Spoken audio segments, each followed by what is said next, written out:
As he may be, Abu Rinpoche adopts the most humble of attitudes before the Tulku Lama, Khamtrul Rinpoche, who is recognized from childhood to be the incarnate Lama and presides over the destinies of his order. Here, Drukpa Thuksey Rinpoche first teaches beginners to loosen the belt at the waist.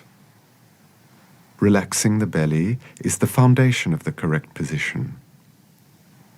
How would it be possible to position oneself within oneself if a tight, contracted attitude is maintained? Only the person who has discovered his center of gravity can exchange freely with the universe of which he is a part. The Tibetans locate this center of gravity in the region of the abdomen, reminiscent of the famous hara of the Japanese Buddhists.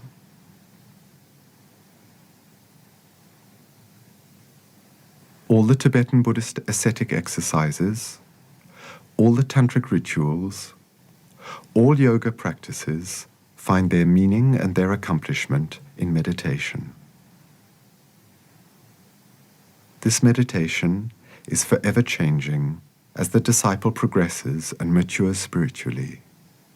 The visualization of symbolic forms is gradually surpassed, and the ascetic rises to the plane of meditation without form, to the perception of emptiness, or shunyata, which is the key to Tibetan Buddhism.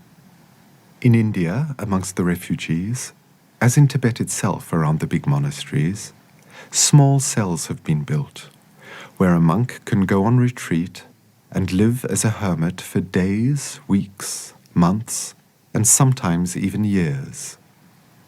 During this time, he sees no one and receives his food through a hatch. The monks meditate in these tiny cabins. Today, they have allowed us a glimpse of their world, a world of peace and inner vision.